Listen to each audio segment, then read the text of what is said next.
உலகமெங்கும் பார்த்து கொண்டே இருக்கக்கூடிய ஆன்லைன் அஸ்ட்ரோ கண்ணன் டிவி நேயர்கள் அனைவருக்கும் உங்கள் ஜோதிடர் செந்தில்குமாரின் அன்பான வணக்கங்கள்.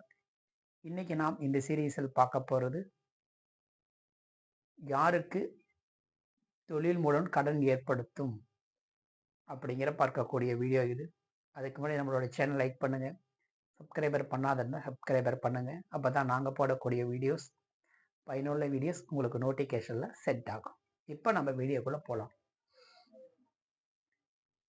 ஒருவருக்கு தொழில் மூலம் கடன் ஏற்பட காரணம் ஒருவருடைய ஜாதகத்தில்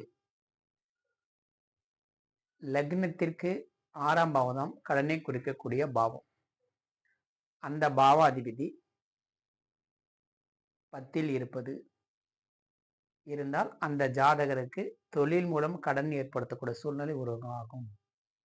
அதே மாதிரி 10ஆம் வீட்டு அதிபதி 6ஆம் வீட்டில் இருந்தாலும் அந்த ஜாதகருக்கு தொழில் மூலம் கடன்கள் ஏற்படுத்தக்கூடிய சூழ்நிலை அந்த ஜாதகருக்கு உருவாகும்.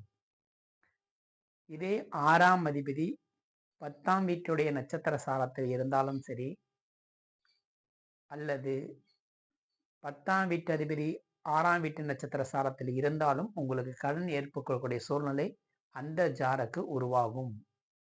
இப்போ இவ்வாறு ஒருத்தர் தொழில் செய்யறனா கூட அவங்க ஜாதகத்தை பார்த்து கடன் வாங்கலாமா வாங்கக்கூடாதா, வாங்கினா தொழில் நன்றாக நடத்த முடியுமா அப்படின்னு பார்த்துட்டு, கடன் கிடைக்குமா அப்படின்னு பார்த்துட்டு நீங்கள் கடன் வாங்கி தொழில் செய்கின்ற போது நிச்சயம் தொழில் நன்றாக இருக்கும்.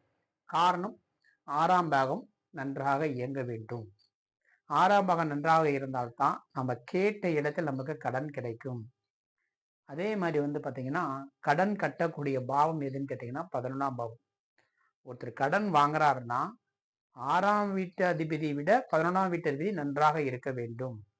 ஏன் அப்படின்னா 11ஆம் வீட்டு அதிபதி தான் திருப்பி கடனை செலுத்தக்கூடிய பாவம். அப்ப நம்ம ஒருத்தர்கிட்ட கடன் வாங்கினா கட்டக்கூடிய பாக்கியம் இருக்குதா என்று நம்ம ஜாதகத்தில் பார்க்க வேண்டும். 11ஆம் வீட்டு அதிபதி ஆட்சி உச்சம் பெறுவது, அதிக பாகையில் இருப்பது, கேந்திரத்தில் இருப்பது, திரிகோண தானத்தங்கள் இருப்பது, புஷ்கரண வம்ச பாதத்தில் இருப்பது, இந்த மாதிரி சூழ்நிலைகள் இருந்தால் நிச்சயம் அந்த ஜாதகர் எவ்வளவு கடன் வாங்கினாலும் கட்டப்படக்கூடிய சூழ்நிலை அந்த ஜாதகருக்கு உருவாகும். இதே 11ஆம் அதிபதி 6, 8, 12 மறைஞ்சிருப்பது, இந்த மாதிரி சூழ்நிலையில் இருந்தால் அந்த ஜாதகருக்கு எவ்வளவு கடன் வாங்கலாலும் கட்ட முடியாது. இப்போ அதிகப்படியான கடன் வாங்கினாலும் கட்ட முடியாது. அப்போ ஒருவருடைய ஜாதகத்தில் 11ஆம் பாவம் நன்றாக இருக்க வேண்டும். அப்பதான் நம்ம எவ்வளவு கடன் வாங்கினாலும் கட்ட முடியும்.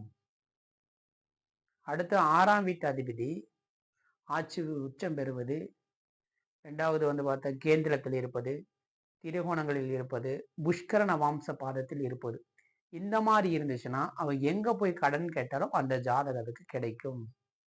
ஒருவத்துக்கு பார்த்தீங்கன்னா அந்த 6க்குடைய திசை நடக்கும்போது ஈஸியா அவங்களுக்கு கடன் கேட்டா கடன் கிடைக்கும். ஒரு லோன் அப்ளிகேஷன் பண்ணா கூட கண்டிப்பா அந்த ஜாதகருக்கு கண்டிப்பா கடன் கிடைக்கும். அப்போ 6க்குடைய புத்தி நடந்தாலும் சரி அந்த ஜாதகருக்கு கடன் கேட்டா உடனே அந்த ஜாதகருக்கு கடன் கிடைக்கும். ஸோ இவ்வாறெல்லாம் நீங்க ஒரு தொழில் தொடங்கினா கடன் வாங்க வேண்டும் என்றால் உங்க ஜாதகத்தில் பார்த்து 6ஆம் பாவ அதிபதி நன்றாக இருக்கிறதா, 10ஆம் பாவம் 10ஆம் அதிபதி 6ல் போய் இருக்கிறதா அப்படின்னு பார்த்துட்டு நீங்க கடன் வாங்குங்க. நிச்சயம் நீங்க ஒரு தொழில் செய்யும் பொழுது அந்த கடனை வாங்கி செய்கின்ற பொழுது நிச்சயம் தொழில் நல்லா லாபம் கிடைக்கும். அடுத்து 11ஆம் பாவாதிபதி 11ஆம் பாவாதிபதி நன்றாக இருக்குதா அப்படின்னு பார்க்கணுங்க. அதை பார்த்துட்டு அப்புறம் தான் நீங்க கடன் வாங்கணும். ஏன்னா கடன் கட்டக்கூடிய பாவம் 11ஆம் பாவம். ஒரு ஜாதகத்தில் 11ஆம் பாவாதிபதி நன்றாக இருந்தால் எவ்வளவு கடன் வாங்கினாலும் நீங்க ஈஸியா அழகா கட்டக்கூடிய சூழ்நிலை அந்த ஜாதகத்தை இருக்கும், கட்டிடுவாரு. அப்போ அடுத்தது பாத்தீங்கன்னா 11ஆம் பாவாதிபதி என்ன நட்சத்திரம் இருக்கான்னு பாருங்க. நான் ஒரு தொழிலை பண்ணிட்டேன் சார், நான் கடன் வாங்கிட்டேன், அப்ப சீக்கிரம் கட்டுறதுக்கு என்ன வழிமுறைனா 11ஆம் பாவாதிபதி என்ன நட்சத்திரம் இருக்குன்னு பாருங்க. அந்த நட்சத்திரத்தை நீங்க இயக்குங்க. அதோடைய உணவுப் பொருளை தானம் பண்றது, அந்த நட்சத்திரவுடைய காரகத்தில் உள்ள பொருள்கள் மற்றவங்களுக்கு தானமா கொடுக்குகின்ற பொழுது நிச்சயம் உங்களுக்கு கடனை கட்டக்கூடிய சூழ்நிலை உருவாகும். அதே மாதிரி 11ஆம் அதிபதி எந்த பாவத்தில் இருக்கான்னு பாருங்க. அந்த பாவத்தில் இருக்கிறதோ இருந்து அந்த பாவத்துடைய காரகத்துவம் இயக்கும் பொழுது நிச்சயம் உங்களுக்கு கடனை கட்டக்கூடிய சூழ்நிலை உருவாகும். ஸோ இவ்வாறெல்லாம் உங்க ஜாதகத்தை பார்த்து ஆராய்ச்சி பண்ணி பார்த்துட்டு அப்புறம் நீங்க தொழில் மூலம் கடன் வாங்க. நிச்சயம் நீங்கள் கடனை கட்டக்கூடிய சூழ்நிலை உருவாகும். நன்றி. அடுத்த ஒரு ஆன்மீக சந்திக்கிறேன். வாழ்க வளமுடன். நன்றி.